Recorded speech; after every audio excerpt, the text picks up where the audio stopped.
jalan menuju surga. Tetapi kamu menolak untuk mengambilnya. Malah kamu bersikeras untuk pergi ke neraka. Shadow Demon mencibir. Sosoknya tiba-tiba memudar saat dia menghilang. Qianzong, kamu mau kemana? Seorang Half Saint bertanya. Membunuh. Suara Shadow Demon Half Saint datang dari arah titik hitam. Begitu kata-kata ini keluar, Half Saint semua mengangkat alis mereka. Tiba-tiba menyadari apa perasaan aneh itu. Dalam pertempuran ini, mereka belum melihat Yang Kai. Berbicara secara logis, Yang Kai memegang posisi tinggi di antara ras manusia dan tampaknya menjadi semacam komandan. Jadi tidak mungkin baginya untuk tidak muncul dalam pertempuran yang begitu penting. Memikirkan kembali pergerakan pasukan ras manusia barusan, bagaimana mungkin mereka tidak tahu bahwa invasi ras manusia itu palsu? Itu lebih mungkin untuk menarik perhatian mereka. Bocah manusia ini mahir dalam hukum luar angkasa. Jadi masuk akal baginya untuk menyelinap ke wilayah iblis selama kekacauan ini. Dia mahir dalam hukum luar angkasa. Aku khawatir dia tidak akan mudah dibunuh. Qianzong juga mencoba membunuhnya sebelumnya. Tetapi dia gagal. Seorang Half Saint mengerutkan kening. Jika dia benar-benar menyusup ke wilayah iblis, dia seharusnya menjadi terlalu berpuas diri dan lengah. Bukan tidak mungkin untuk dicoba. Kuharap begitu. Tapi bocah manusia itu memiliki artefak luar angkasa dan selalu dilindungi oleh pengkhianat. Bai Ya, Bai Zuo, dan pria batu aneh itu baru saja muncul dan tidak bersama bocah kecil itu. Aku khawatir dia hanya membawa Winchester bajingan itu kali ini. Jika Qianzong menyerang, bahkan kamu dan saya akan kesulitan untuk menjaganya. Selama bocah kecil itu sedikit rileks, Qianzong memiliki peluang besar untuk berhasil. Petik 2. Itu benar. Saya harap Qianzong dapat membawa kembali kabar baik. Pada titik ini, Half Saint tidak mengatakan apa-apa lagi. Hanya mengawasi pergerakan pasukan ras manusia, siap untuk bertahan melawan serangan balik apapun. Shadow Demon secara alami mahir dalam seni penyembunyian dan pembunuhan. Seperti kelinci yang memakan rumput dan serigala yang memakan daging. Ini adalah naluri yang berasal dari tubuh mereka. Dan Half Saint di antara Shadow Demons adalah master top di bidang ini. Qianzong menyembunyikan sosok dan auranya saat dia melewati titik hitam raksasa di langit dan diam-diam kembali ke wilayah iblis. Infiltrasi Yang Kai ke wilayah iblis hanyalah tebakannya. Karena dia benar-benar belum melihat jejak Yang Kai di medan perang sekarang. Tetapi dia tidak berani terlalu yakin tentang kebenaran. Namun, saat dia kembali ke wilayah iblis, dia yakin tebakannya benar. Ini karena aura Yang Kai jelas tertinggal di tempat dia muncul. Qianzong sangat gembira. Semua Half Saint dan Saint Iblis membenci Yang Kai sampai ke tulang. Tetapi bocah ini mahir dalam hukum luar angkasa. Kekuatannya kurang, tetapi kemampuannya untuk melarikan diri adalah yang terbaik. Setelah pertempuran benua surga abadi, Saint Iblis tidak dapat melakukan apapun padanya. Kemudian, orang ini telah mendatangkan malapetaka di wilayah iblis dan membelah benua wilayah iblis. Menghasut pemberontakan 3 Saint Iblis dan bahkan sejumlah besar master ras iblis. Menyebabkan ras iblis menyimpan dendam. Sebelum menyerang Starbolt Nari, Saint Iblis telah mengatakan bahwa jika ada yang bisa mengambil kepala Yang Kai, Saint Iblis akan secara pribadi membimbing orang yang telah melakukan pelayanan berjasa dan membantu mereka naik ke puncak. Jika itu adalah hadiah biasa, Half Saint mungkin tidak tergoda. Tetapi untuk menerima bimbingan pribadi dari Saint Iblis, siapa yang tidak akan cemburu? Kredit ini milikku, Qianzong berpikir dalam hati. Tetapi dia tidak menunjukkan kegembiraan apapun. Seorang pembunuh yang sangat baik mampu secara akurat mengontrol perubahan suasana hatinya tanpa fluktuasi. Tidak perlu baginya untuk menyelidiki lebih jauh. Hanya dengan melihat ke atas, dia melihat Yang Kai mengendarai Winchester-nya hanya 3 kilometer darinya. Dengan santai berjalan ke depan seolah-olah dia sedang berjalan-jalan melalui wilayah iblis. Pada jarak seperti itu, bagi Qianzong, seolah-olah wajahnya ditekan ke tanah dan pukulan mematikannya siap untuk menyerang. Namun, sebelum dia bisa bertindak, dia tiba-tiba melihat Yang Kai, yang berjarak 3 kilometer, berbalik dan melontarkan senyum cemerlang ke arahnya, senyum yang dipenuhi dengan rasa sukses. Jantung Qianzong berdetak kencang saat dia secara naluriah merasa ada sesuatu yang salah. Tetapi sebelum dia bisa bereaksi, tubuhnya tiba-tiba bertabrakan dengan kekuatan yang lembut. Kekuatan ini tidak terlihat, dan Qianzong sama sekali tidak menyadarinya. Tidak banyak kerusakan pada kekuatannya. Kemungkinan dia hanya menggunakannya untuk menyelidiki. Tetapi setelah bertabrakan dengan kekuatan ini, sosoknya yang tersembunyi di kehampaan segera terungkap. Aku sudah menunggu lama, sebuah suara datang dari samping. Dan mengikuti suara ini, sesosok melangkah keluar dari kehampaan. Mengenakan jubah putih, satu tangan di belakang punggungnya. Tenang dan tenang, memancarkan aura seorang Grandmaster. Li Wuyi, rambut Qianzong berdiri tegak saat matanya melotot. Pikirannya dipenuhi pertanyaan. Mengapa dia ada di sini? Di Star Boundary, jumlah Master Kaisar Sudo tidak besar, dan mereka tidak dapat dibandingkan dengan Master Half Saint dari ras iblis. Bahkan dengan bantuan Yuru Meng dan yang lainnya, jumlah Kaisar Sudo di Star Boundary masih agak kurang dibandingkan dengan ras iblis, tetapi perbedaannya tidak terlalu besar. Di antara semua Kaisar Sudo, Li Wuyi adalah yang paling terkenal dan paling ditakuti di antara Half Saint.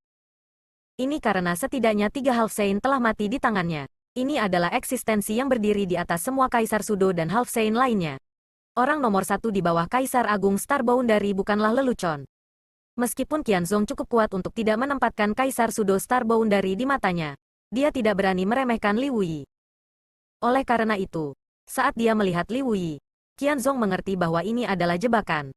Sebuah perangkap menggoda, dan dia telah melangkah tepat ke dalamnya.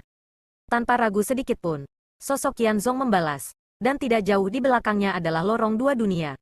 Selama dia kembali ke lorong dua dunia, dia akan bisa kembali ke tanah iblis. Pada saat itu, Li Wuyi tidak akan bisa melakukan apapun padanya. Sebaliknya, dia akan dapat bekerja sama dengan teman-temannya untuk melihat apakah dia bisa membunuh Li Wuyi di sini. Namun, tepat ketika dia akan mengambil tindakan, dia merasakan panas yang menyengat di belakangnya. Panas ini tampaknya mampu membakar segala sesuatu di dunia ini. Dan bahkan sebelum serangan itu tiba, wajah Qianzong dipenuhi dengan keterkejutan. Sosoknya yang mundur tiba-tiba berhenti. Tidak berhenti bahkan untuk sesaat. Sepenuhnya menampilkan fondasinya yang kuat saat dia menghindar ke samping. Dengan cepat memutar kepalanya untuk melihat ke belakang. Di depan lorong antara dua dunia, seorang wanita ramping dengan mata cerah dan gigi putih tersenyum ringan padanya.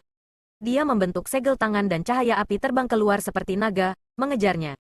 Saat dia membaca mantra, wanita itu tersenyum dan berkata, "Yang Kai, benar-benar ada orang idiot yang masuk ke dalam perangkap." Yang Kai memacu kudanya ke depan dan tertawa. Jika dia tidak bodoh, bagaimana dia bisa membuatku terlihat pintar? Begitu dia selesai berbicara, dia mengirimkan serangan telapak tangan ke arah Qianzong dari jauh, menyebabkan hukum luar angkasa bergetar saat dia berteriak, "Padatkan!" Pada saat yang sama, Li Wuyi juga perlahan mengangkat telapak tangannya dan mendorongnya ke arah Qianzong. Meskipun dia kuat, lawannya juga seorang Half Saint. Jadi serangan telapak tangan ini adalah kekuatan penuh. Kekuatan gabungan keduanya tiba-tiba membekukan ruang di depan mereka. Qianzong, yang melarikan diri seperti bayangan, tiba-tiba merasa seolah-olah sebuah gunung besar menekan tubuhnya, menyebabkan darahnya mendidih dan napasnya menjadi lamban. Energi panas yang menyengat dengan cepat menyerang Qianzong, menyebabkan dia berkeringat dingin. Dengan teriakan keras, dia melepaskan ki iblisnya, menyebabkan ruang di sekitarnya retak seperti cermin. Dengan ledakan keras, kekosongan hancur dan kekacauan mulai terbentuk. Qianzong juga memanfaatkan kesempatan ini untuk melepaskan diri dari belenggu kehampaan. Tetapi setelah beberapa saat tertunda, cahaya api telah tiba di depannya. Pada saat ini, kekuatan Qianzong telah benar-benar habis. Dan meskipun celah ini sangat pendek sehingga hampir dapat diabaikan, itu masih dipegang dengan sempurna oleh wanita itu. Api menyelimuti Qianzong dalam sekejap sebelum berubah menjadi cincin api yang dengan cepat menyusut dan mengikatnya dengan erat. Saat cincin api melilit tubuhnya, kekuatan yang membara menyebabkan ki iblis di sekitar tubuhnya mendesis. Terkejut, Qianzong menggigit ujung lidahnya dan auranya tiba-tiba melonjak. Cincin api yang mengikatnya benar-benar menunjukkan tanda-tanda runtuh. Dengan dua deru, dua garis api lainnya terbang keluar dari tangan wanita itu dan seperti garis api pertama, mereka berkedip seperti naga api saat mereka terbang menuju Qianzong. Tiga api dari depan dan belakang berubah menjadi tiga cincin api yang mengikat dada, pinggang, dan kaki Qianzong. Qianzong, yang berada di ambang pembebasan, juga terlihat putus asa. Serangan Yang Kai dan Li Wuyi telah tiba pada saat yang bersamaan. Pakaian Li Wuyi berkibar tertiup angin saat Kaisar Qi-nya melonjak dan dia menembakkan serangan jari ke arah Qian Jiao. Serangan jari ini tampaknya sangat lambat, tetapi tampaknya selesai dalam sekejap. Ketika serangan jari ini dilepaskan, Qianzong merasa seperti disambar petir. Kepalanya tiba-tiba terbang ke belakang dan lubang seukuran jari muncul di dahinya. Tetapi anehnya, tidak ada setetes darah pun yang keluar, hanya seluruh tubuhnya yang gemetar. Yang Kai juga mengarahkan jarinya. Tetapi tidak seperti penampilan Li Wuyi yang tenang dan terkumpul. Serangan jari ini menyebabkan kekosongan bergetar dan dunia bergetar. Dada Qianzong tiba-tiba ambruk saat seluruh tubuhnya dengan cepat menyusut ke arah dadanya. Jatuh. Mata Li Wuyi berbinar ketika dia melihat ini. Sebagai master hukum luar angkasa, begitu Yang Kai menggunakan teknik ini, Li Wui tahu bahwa teknik ini sangat menakjubkan dan sudah sangat memahami esensi hukum luar angkasa. Adegan orang yang hidup dengan cepat runtuh agak aneh. Jika Yang Kai sendirian, tidak mungkin baginya untuk mengalahkan Shadow Demon Half Saint ini. Tetapi dengan kekuatan gabungan dari Li Wui dan Yang Yan, dia mampu membuat pihak lain lengah untuk waktu yang sangat singkat. Hanya dalam 3 napas waktu, tubuh Qianzong telah benar-benar runtuh dan titik hitam kecil telah terbentuk di kehampaan. 3 cincin api berubah menjadi cincin dan terbang menuju Yang Yan, melingkari pergelangan tangannya yang indah. Saat dia hendak mengatakan sesuatu kepada Yang Kai sambil tersenyum, ekspresinya tiba-tiba berubah dan dia berteriak, "Hati-hati!" Ledakan. Titik hitam kecil itu tiba-tiba melebar dan meledak menjadi sosok yang tak terhitung jumlahnya. Masing-masing dari mereka tampak seperti milik Qianzong. Masing-masing dari mereka memiliki aura yang sama persis, sehingga mustahil untuk membedakan mana yang asli. Ribuan sosok melarikan diri ke segala arah. Li Wui dan Yang Yan menyerang bersama, dan banyak dari mereka terbunuh bahkan sebelum mereka mengambil beberapa langkah. Kulit Yang Kai menegang saat dia merasa seperti sedang ditatap oleh binatang buas. Mendongak, dia melihat sosok bergegas ke arahnya, dan di mata sosok itu, ada kebencian dan tekad yang tak terlupakan. Binatang buas yang terpojok masih akan bertarung. Yang Kai dengan dingin mendengus, menjentikkan pergelangan tangannya, dan memanggil Mountain River Bell. Dengan jentikan ringan jarinya, lonceng merdu berbunyi, dan energi dunia yang mampu menekan dunia menyapu 4 arah.